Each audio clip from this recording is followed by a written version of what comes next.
Hello, today I'm going to show you how to make lentil rissoles and roasted vegetables. I'm going to get the roasted vegetables sorted first because they take a bit longer in the oven, and once they're assembled the rissoles are a very quick cook. So, potatoes and sweet potatoes, I'm chopping them all into sort of half-inch centimetre size chunks, and I'm not taking the skin off these potatoes. Entirely up to you if you want to. I wash them first, but actually the goodness of the vegetables is just below the skin, so it's a good idea if you can eat vegetables with the skin on. Take out any black bits or anything that's a bit knobbly, but actually the skin, beneath the skin is the surface, is just where all the good nutrients are. So chop that into slightly bigger than what they call a dice. A dice is a very uniform and very small cube, but these are just rough chopped. And if you get them all about the same size, most of these root vegetables take about the same time to cook. So the carrots and potatoes will take the same time. And what I often do is put them in relays, really. So you put the root vegetables in first. So that's the carrots and potatoes. Again, with the carrot, I've just washed it. I'll take the ends off, but otherwise I'm going to leave the whole thing in one. So I just cut that in half, and again, chop a similar size potato as the potato pieces.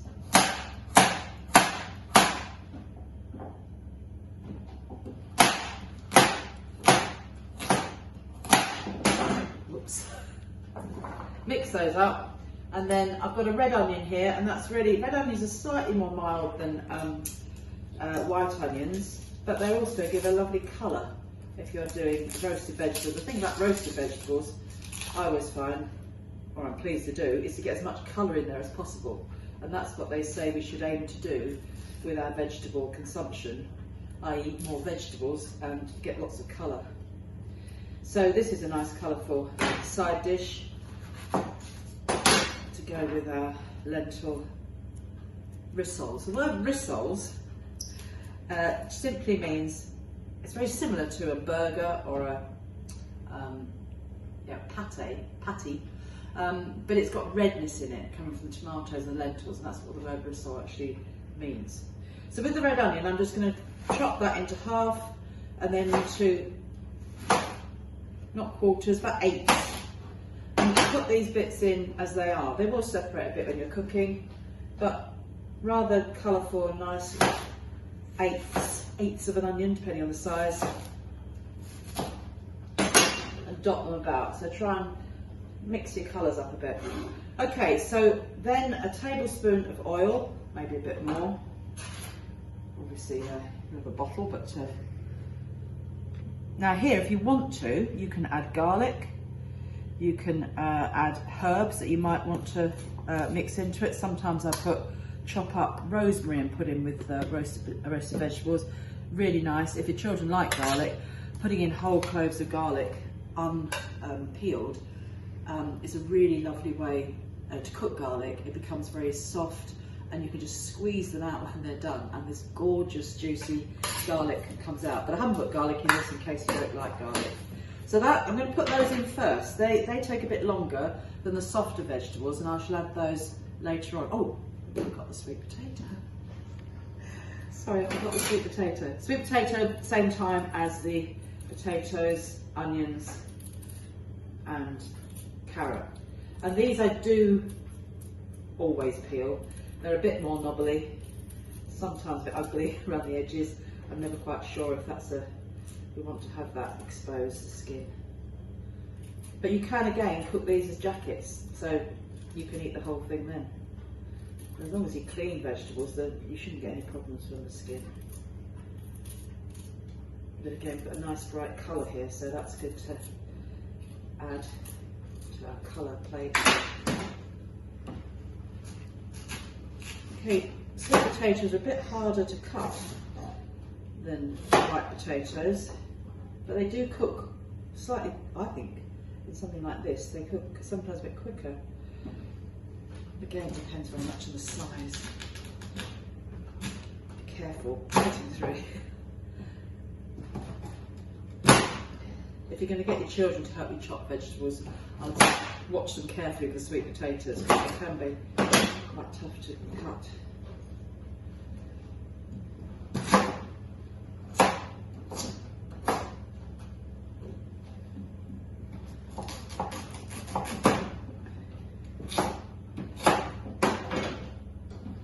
Okay, so we've got a nice mix there of vegetables. Just turn them over to make sure they're coated with some oil. Then I'm going to put that into the oven while I prepare the rissoles.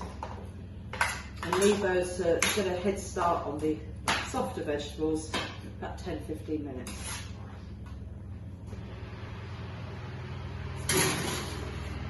So they're in the oven at 180. Now we're going to make the lentil rissoles. So we need to chop an onion and a carrot and a red pepper for this. So cutting the vegetables up, fairly roughly chopped again, but slightly smaller because these are going to all be incorporated with the lentils to make our rissoles. So they will cook down, but you want a slightly smaller chop than just a general rough chop. So with a pepper, again, centimetres really, a little centimetre cube if you can get it roughly. But this is really what they call a dice. Mind your fingers. You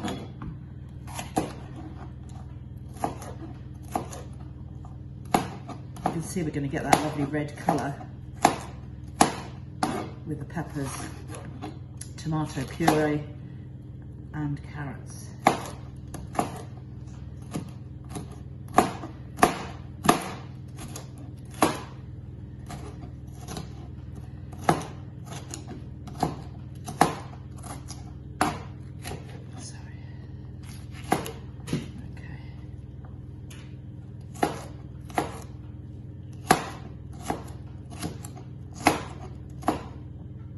Okay, so they're all ready to fry off now in some oil. So medium heat, a bit more than, I'd say 2 tablespoons of oil for this.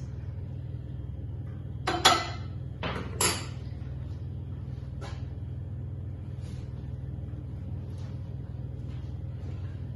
vegetables all in.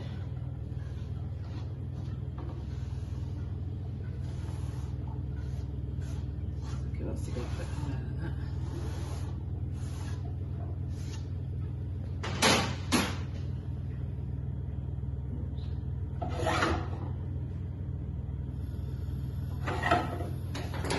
Give them a stir, and we're basically cooking them for about 10 minutes, probably a bit less than that, to soften them down. We don't need to have them browned, but they do need to soften up. So mix them all together and then leave them to cook through. While we're doing that, I will get the other vegetables ready to put in the roasting tin. So then the softer vegetables that don't take as long as the root vegetables. So we've got courgettes, but I put a red pepper and a green pepper. So I'm going to add those now. The other vegetables have been roasting for about 10 minutes, and we'll add these to the pile.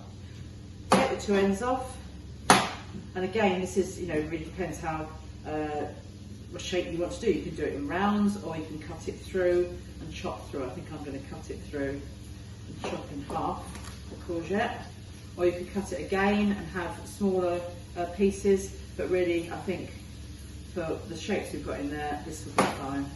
Just chop through like that.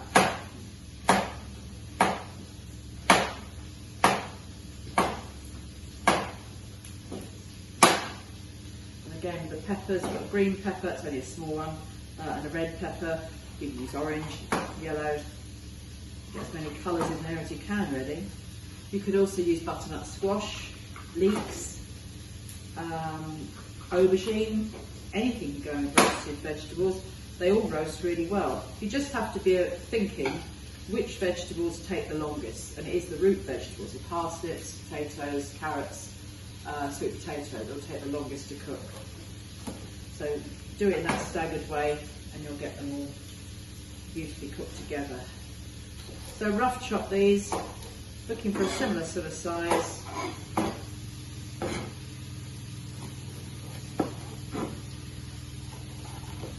And I just chop through and leave the seed in the middle. I don't waste any, take it to the ends as well. There's nothing wrong with that end bit.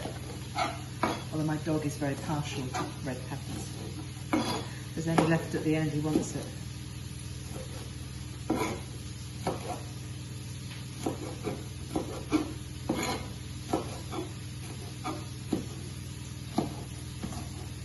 Okay, right, and we're ready to add those, I think. I'll just give the vegetables a stir as they go in the frying pan. See, they're beginning to soften. That's all we need to cook through. They don't need to get caramelised, they're just softer. Okay, so we're about 15 minutes into cooking the roasted vegetables. So I'm going to take them out now and add our softer vegetables. Give them a good stir too.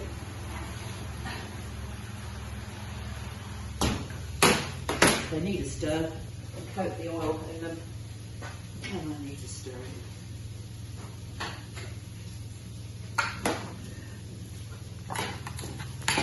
Okay, so they're beginning to cook through. Could be a little bit more cooked through. A bit more oil. So I'm going to drop in the courgettes and the peppers. Mix it all up again and add a little bit more oil.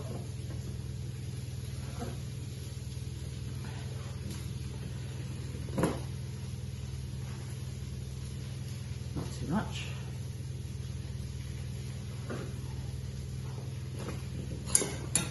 And you can see that's going to have lots of lovely levels of colour in it.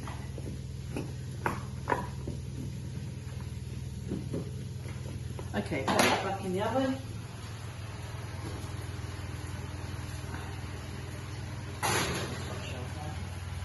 So after 10 minutes, the vegetables for the rissoles are softened down. You can see we've got a bit of colour coming to the onions. Everything's starting to brown, and that's really enough. They've cooked enough now for us to add to our lentil mix. They're all in with the lentils, mix them up, and I'm going to add the other dry ingredients. So we need a teaspoon of mixed herbs, and again, you know, you can be as generous with this as you like. Develop what suits your family, but that will give you a nice flavour. A teaspoon of cayenne pepper, which is actually quite hot. You can use chilli. A little bit more. I've come to the end of my pot, but it is quite hot, and I think I've had this a while, so it gets hotter the longer you keep it. You could put paprika in there, or chilli if you haven't got cayenne, but it's a nice hot flavour, but it gives it some depth of flavour.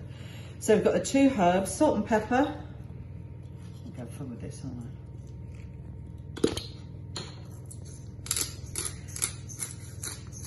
I? And remember, pepper, very generous with the pepper. And usually we say, you know, don't put too much salt in, but you do need a bit of flavour with the lentils. So good sprinkling of salt. It doesn't have to be ground salt, whatever salt you've got. Mix that together. And in a minute, we're going to have to use our hands. So you can see it's still very dry at the moment. And what we need to add to it now is the puree, tomato puree, which will give it this lovely red colour and also a bit more liquid.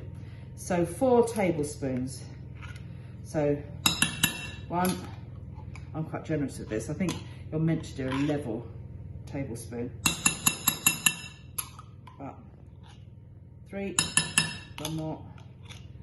4. So try and level it off a bit, but it doesn't matter, keep it a bit more than flat.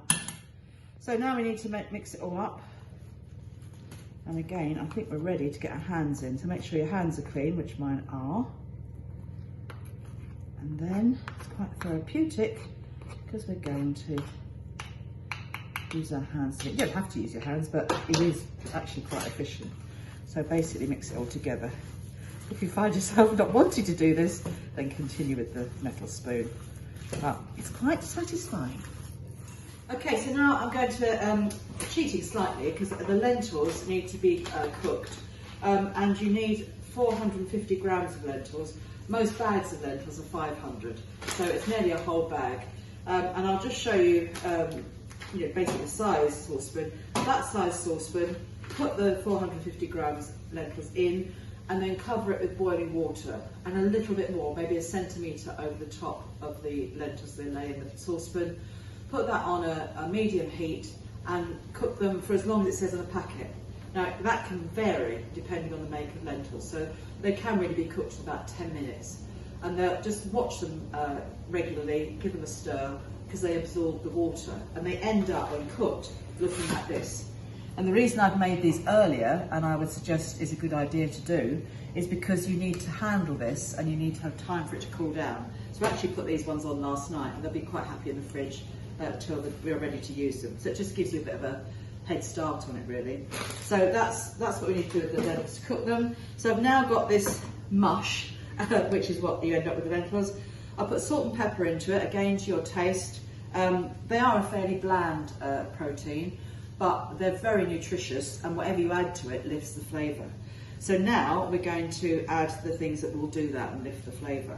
So our vegetables are ready. I'm just going to give this a stir around. Might need a bit of a breaking up, but that's really what it looks like a mashed vegetable. And then we're going to add things to it from our veg, which is now, I mean, you can leave these to cool down as well, because you've got to basically handle this, so it might be the idea to leave your vegetables to cool a little, but by the time I've stirred those in, they'll be cool enough to handle. Vegetables are all in with the lentils, mix them up, and I'm going to add the other dry ingredients. So we need a teaspoon of mixed herbs, and again, you know, you can be as generous with this as you like. Develop what suits your family, but that will give you a nice flavour. A teaspoon of cayenne pepper, which is actually quite hot. You can use chilli. A little bit more. I've come to the end of my pot, but it is quite hot, and I think I've had this a while, so it gets hotter the longer you keep it. You could put paprika in there, or chili if you haven't got cayenne, but it's a nice hot flavour, but it gives it some depth of flavour. So we've got the two herbs, salt and pepper. I'll go fun with this, aren't I?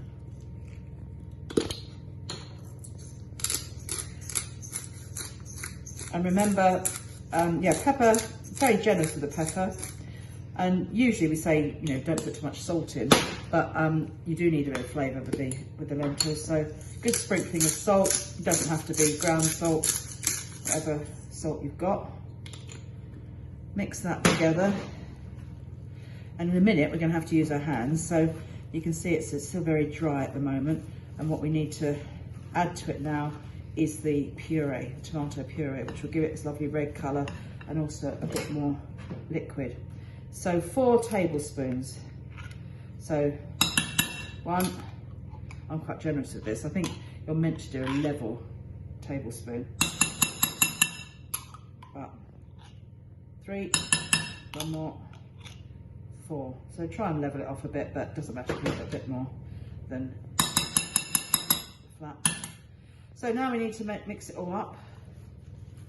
And again, I think we're ready to get our hands in. So make sure your hands are clean, which mine are. And then it's quite therapeutic because we're going to use our hands. You don't have to use your hands, but it is actually quite efficient. So basically mix it all together. If you find yourself not wanting to do this, then continue with the metal spoon. But it's quite satisfying. The other thing to know about this mix is that you can use it for the base for a vegetarian shepherd's pie. So when you get that like that, you can put that in the bottom of your dish, layer it with fresh tomatoes or a tin of tomatoes, but you don't want too much sauce.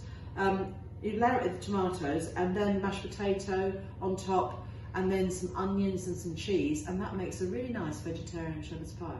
So it is quite a versatile mixture. And again, you can freeze it like this, you can freeze it in this form, and then you've got it ready for the next time you want to cook these quickly.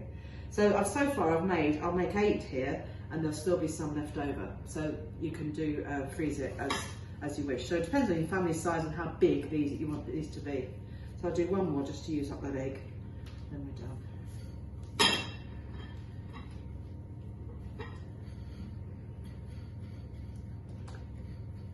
roll.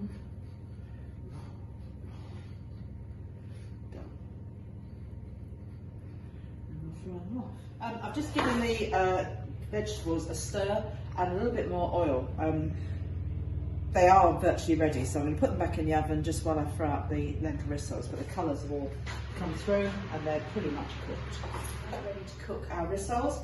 That mixture is made 2, 4, 6, 8, 10. As you can see, they're quite a good size, but you can adjust that for the size you want for your family. So let's put some oil in, 1 to 2 tablespoons, which is probably what I've got left there. Heat the oil. Coat all over the pan. They're pretty good at not sticking, but just want to make sure the whole pan's coated.